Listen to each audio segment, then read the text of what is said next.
Si hay algo en el mundo del fútbol mexicano que se ha estrictamente criticado siempre, así como los directivos, técnicos y jugadores, son los personajes de la TV.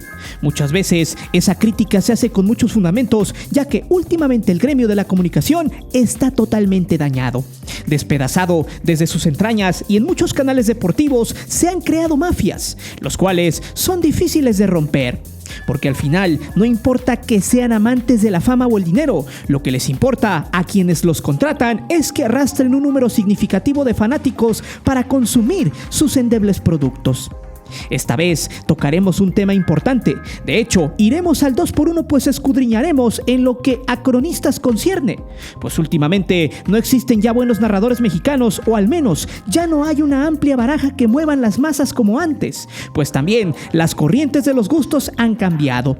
Hoy en día la competencia es un poco más brava, y si antes no se criticaba a este personaje de la TV, hoy se ha ganado a pulso el que también esté en el ojo del huracán.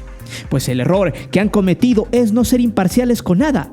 También han tomado colores, y muchas veces sus opiniones o argumentos han sido más vacíos que el corazón de tu ex.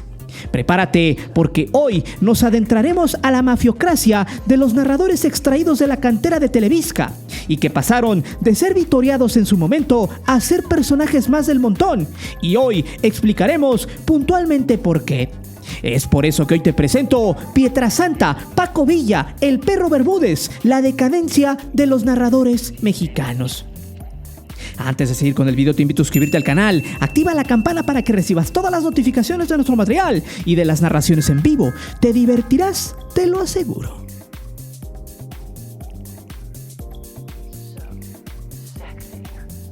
Estamos ante el ocaso de la profesión de la crónica deportiva, en específico en la crónica de fútbol. Debo dejar en claro que todos los personajes que mencionaremos en este video tienen a su público, quienes los respaldan a muerte y siempre serían afines a sus transmisiones y a su estilo. Sin embargo, el grueso de la afición los pide fuera. Les aburre escucharlos, o en su defecto, ya no les alcanza la voz y la edad los alcanzó. Y con eso, el desempleo y el verdadero mundo de la zona del no confort. Jorge Pietrasanta es uno de los narradores más cuestionados de México por muchas situaciones. Sin embargo, hay que dejar en claro, por mucho tiempo estuvo tras las naguas de Televisa, quien fuera la que lo proyectó al campo deportivo, y por más de 20 años en Chapultepec 18 disfrutó de las mieles de ganar bien y de ser un ente de la TV muy conocido. Su debacle en esta televisora vino con la entrada de los nuevos comentaristas que llegaron por concurso, cosa que solo fue un auténtico dedazo disfrazado. Dicho por él, su desplazo de esa empresa fue por esta razón. Luego de que Andrés Vaca y el Pollo Ortiz, que dicho sea de paso, es el nuevo fichaje de TNT Sports. Si no has visto el último video de esa empresa que mostrará más de lo mismo, te dejaré el link en la caja de descripción. Siguiendo con el tema, Pietrasanta vio tentado su trabajo desde el 2014, cuando fue totalmente desplazado del protagonismo en las narraciones, y con él Paco Villa, aunque ya iremos con él más adelante. Pietrasanta poco a poco perdió juegos estelares, ya que en ese momento Javier Alarcón le empezó a dar más juegos al Pollo y a Vaca, quienes fueron contratados para que le hicieran el contrapeso en los ratings a Martinoli y Luis García, quienes quisieron imitarlos y terminaron siendo despedazados por los de la Jusco una y otra vez. Con un estilo sin imaginación, Javier Alarcón apostó por el fracaso inmediato de sus pupilos, y Pietrasanta prácticamente ya no se sentía cómodo. Supuestamente el narrador de ESPN abogó a que alguien dentro de esa empresa lo había saboteado. No quiso dar el nombre, pues luego de que corrieran a Javier Alarcón de Televisa, luego de los escándalos, y que después él mismo supuestamente desmintiera para lavar un poco su honorabilidad, Pietrasanta se quedó 2 años más en Chapultepec 18, donde de igual forma no tenía ese incremento que buscaba. Ya con Francisco Javier González y con John de Luisa como mandamás general, Pietrasanta optó por buscar nuevos horizontes en ESPN, empresa que supuestamente ya lo había buscado años atrás, pero que no había mejorado su propuesta económica, además de que él no quería salir de su zona de confort. A inicios del 2017, Pietrasanta y su Pietradato, que no es nada más que una vacilada de decir lo evidente, ESPN se hacía de sus servicios como talento y por el arrastre y experiencia que le daba haber trabajado más de 2 décadas en Televisa, ahí empezó su debacle. Y a pesar de que según le había traído la oferta debido a que le darían más soltura en los contenidos, pues no solo iba a narrar, sino a ser protagonista de debates y programas de chacoteo. Eso le daba no solo la estabilidad laboral, sino también económica, recordando que el salario de un talento en una cadena como ESPN está arriba de los 300,000 pesos mensuales. Pero la debacle de Pietrasanta no quedó allí. En sus transmisiones muchas veces ya no se dedicaba a narrar, sino a payasear o a opinar sobre algunos clubes, muchas veces reventándolos al aire sin razón, como por ejemplo en un juego entre Cruz Azul y el Atlético San Luis, donde su forma de narrar molestó a varios seguidores de Cruz Azul al llamar en diminutivo a ciertos jugadores de la máquina como Catita, Chaquito, Piojito, etc. La afición se le fue encima en redes sociales. Días antes había tenido un altercado en redes con la afición americanista y pro Raúl Jiménez, donde en una transmisión de partido se la pasó recordando que Raúl Jiménez había fallado un penal en la Europa League ante el Sevilla.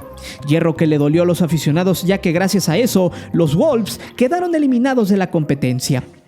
Pietrasanta toreó a la afición, la cual se le fue por encima y lo criticaron en sus narraciones. Desde ese entonces, y desde que ya no se dedicó a narrar como antes, la gente lo vapuleó.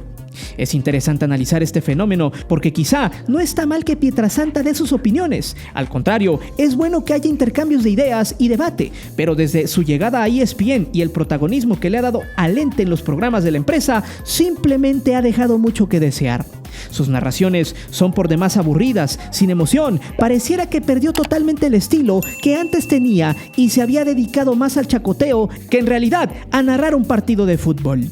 La función del cronista deportivo es hacer vibrar a la afición con su relato, de transmitir pasión que se vive en la cancha detalle a detalle, cosa que simplemente ha perdido porque cabe destacar que no es lo mismo narrar en televisión que en radio, pero tampoco se puede hacer uso de la misma fórmula de TV Azteca para replicarla, en este caso en ESPN. Otra de las cosas que ha perdido Pietrasanta ha sido la credibilidad.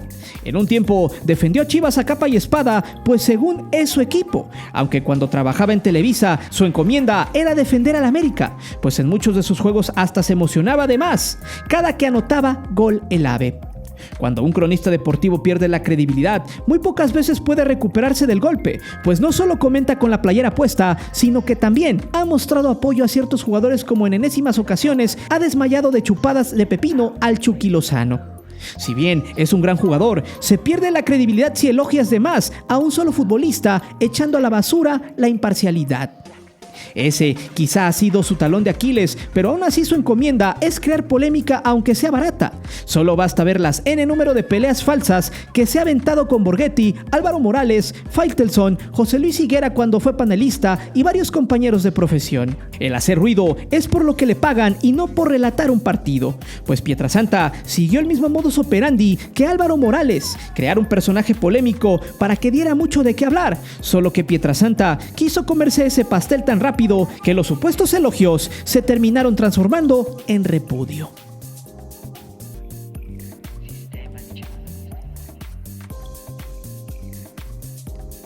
Por ahí ya habíamos explicado en un video de que Enrique Bermúdez ya no tardaba en jubilarse. Al leer los comentarios de ese video encontramos que a algunos aficionados les causaría nostalgia si eso pasa y que se dará en este 2022. Enrique fue una escuela para muchos, aunque su estilo estuviera totalmente basado en Ángel Fernández, pues muchos de sus apodos fueron referenciados en uno de los más grandes de la locución mexicana. Eso le dio la forma a su estilo, aunque tergiversado y no tan propio. En los años 90 pudo construir una escuela. Muchos aficionados de aquellas épocas lo elogiaron y esa voz tan característica que hoy le está cobrando una factura muy alta fue la que lo posicionó en el medio deportivo mexicano. La voz del perro, guste o no guste, es inconfundible. Por más de 45 años le dedicó su vida a este negocio e incluso dentro de toda esa trayectoria se escribieron varias historias de confrontación, pero también de emociones. Enrique Bermúdez incluso estuvo a punto de pelearse a golpes con David Faitelson en los 90s, en uno de los túneles del Estadio Jalisco por un desplegado de David en su tradicional color, donde le tiró caca al televiso a costa de la derrota de la selección mexicana. Eso encendió los ánimos y justo en el túnel de vestidores del Jalisco, el entonces técnico de Chivas, el Tuca Ferretti, salió a calmar las aguas que andaban hirvientes entre los dos. El desplegado donde salió el perro Bermúdez fue cuando David hizo alusión a unos perros rabiosos y también al cronista. Enrique fue un consentido de Televisa, siempre estuvo a sus pies y todo lo que le ordenaban lo hacía. Era su chamba, así fue como la conservó por más de 40 años y así como logró su trayectoria, tuvo que despedirse momentáneamente de la televisión mexicana. En el 2013, Enrique se fue de la empresa, pues también fue en parte víctima de la sangre nueva. El Pollo y Vaca habían llegado para hacerle frente a Martinoli García y el perro ya era una voz que iba en el ocaso, por lo que en Televisa decidieron que era mejor salir, no solo por eso, sino por los cambios que habría en un futuro en la televisora, ya que empezaban a tener broncas de patrocinios y los salarios eran muy altos, además de que los ratings del perro iban a la baja, por lo que tuvo que emigrar al entonces Univisión para narrar los juegos del Tri y algunos partidos de la Liga MX en aquel país. Enrique nunca fue un personaje polémico hasta que empezó a tuitear en su cuenta. De hecho, sus fans se molestaron por cómo salió de la empresa en ese momento, por la puerta de atrás, aunque no todo fue malo, ya que llegó a vivir como rey a Miami. Aún así, luego de unos años y tras la creación de TUDN, el perro volvió a las andadas. El problema es que ya a sus más de 70 años de edad, la voz ya no es la misma. Y es normal, poco a poco se fue desgastando y Televisa solo lo llamó para darle un contrato y así pudiese despedirse de su público en el 2022. Enrique Bermúdez cayó de la gracia del público precisamente por eso, porque se desgastó y porque ya era para un sector una fórmula muy desgastada. Nunca se renovó y la edad lo alcanzó. Tal vez el día que se vaya para siempre de los micrófonos, muchos lo van a extrañar. Aún así, su nombre se quedará grabado con letras brillantes en el micrófono, no por ser un genio de la narración, sino por marcar una época donde lo novedoso de su estilo rompía ciertos prejuicios.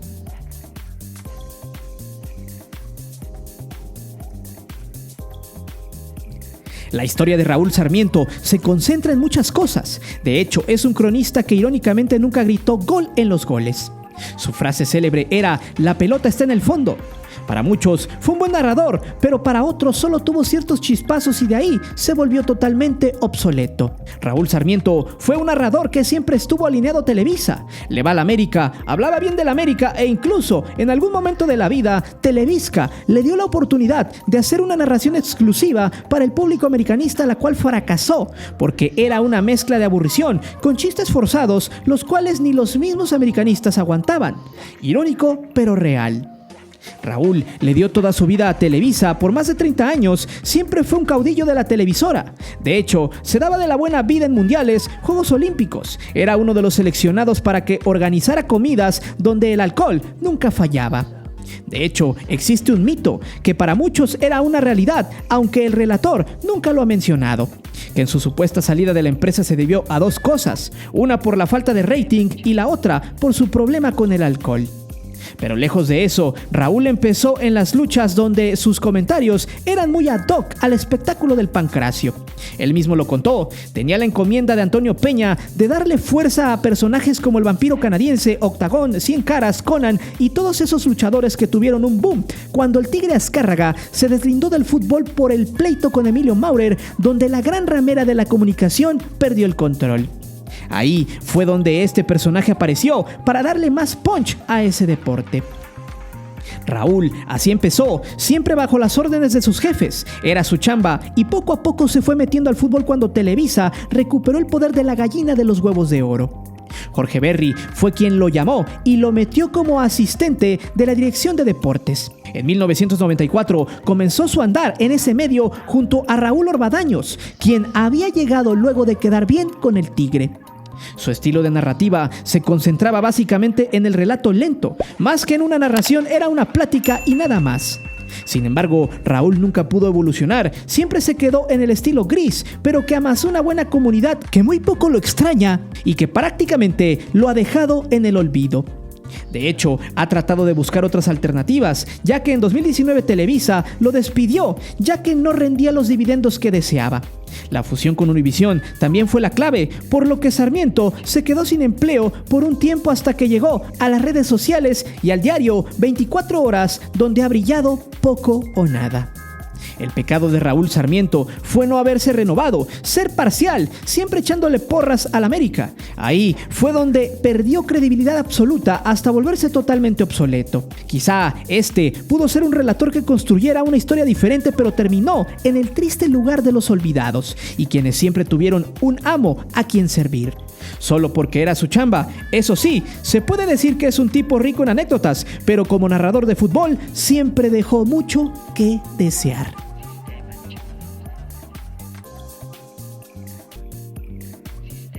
Paco Villa en su momento fue un narrador que impactó, que traía un estilo fuerte, apasionado, diferente, conciso, vibrante. En sus inicios, el oriundo de Colima fue una de las nuevas voces de Televisa que encajaron a la perfección en su puesto como relator.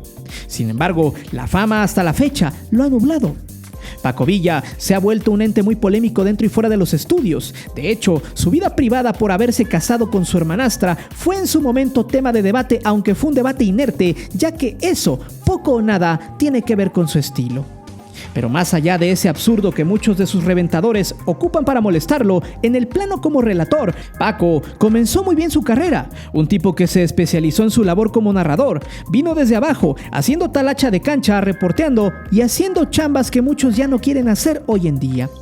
Eso le dio una dosis de humildad por encima de varios en el inicio del milenio. Por eso Paco poco a poco fue escalando. Fue director editorial de Televisa Deportes de 2008 a 2013 y su protagonismo empezó cuando le dieron la chance de ser el narrador estelar de Televisa junto al Perro Bermúdez. Sin embargo, por allá del 2014, justamente en el Mundial de Brasil, Javier Alarcón lo relegó, algo similar a lo que le pasó a Pietrasanta, pues la idea era empezar a recircular el talento y también quitar a quienes no podían superar en rating a Martinoli y García, quienes se comieron en su totalidad a los televisos. De hecho, en una entrevista, Paco Villa aceptó que le dolió que le quitaran protagonismo en los partidos de la selección nacional en el Mundial de Brasil, para darle chance al Pollo y a Vaca de que se dieran a conocer. Incluso en el 2020 comentó que ambos narradores jóvenes habían sido la peor decisión de Televisa Deportes y sí, al final los números fueron contundentes. Sin embargo, Paco siguió caminando, fue traspasado a Univisión, así como el Perro, quienes se concentraron ahora en el público latino en Estados Unidos. De hecho, le fue mejor en la cuestión de salarios, pues supuestamente factura más de $500,000 mensual ahora en TUDN. No obstante, Paco Villa ha caído en gracia de la afición, en especial de la de Tigres, luego de que se peleara por redes sociales con un aficionado, a quien llamó Cristalitos Puñetas. Tras eso, se le dejó venir una horda de aficionados que lo masacraron en redes sociales. Luego de ver su error, se tuvo que disculpar en público aceptando que lo había cometido. Pero el punto no es ese, sino que Paco, desde un tiempo a la fecha, ha tratado de modificar sus narraciones y las ha hecho más payasas, más gritonas y sobre todo más aburridas en muchos lapsos. Aún así, tomó cierto protagonismo cuando Cruz Azul fue campeón. Ahí, medio mundo le aplaudió porque su afición por el Cruz Azul se desbordó. Paco Villa es un ferviente fanático de la fama. Ese es su pecado, de tomar colores y ser un personaje dejando de lado la objetividad, la neutralidad. Para él, tener más seguidores es la punta de la gloria, independientemente de que su calidad narrativa haya bajado considerablemente de calidad, al menos para un grueso de los aficionados. Desgraciadamente, en la actualidad, no hay narradores mexicanos que marquen la pauta de manera descomunal, que sean referentes no solo por su estilo, sino por el conocimiento, la humildad, el contagio de las pasiones, el fervor y también que sea una forma totalmente novedosa. Y que sea del gusto en particular de muchos aficionados mexicanos, quienes muchas veces se tienen que tragar un juego con quienes están en la línea de lo obsoleto y lo aburrido. Pero abramos debate y dime, ¿crees que actualmente haya algún relator mexicano que marque diferencias en la crónica futbolera? ¿Cuál es tu narrador favorito y por qué? Déjame saber tus respuestas aquí abajo. Recuerda que aquí leemos siempre los comentarios y no olvides de suscribirte al canal y de activar la campana de notificaciones. Mi nombre es Guillermo Antonio. Nos vemos hasta la próxima.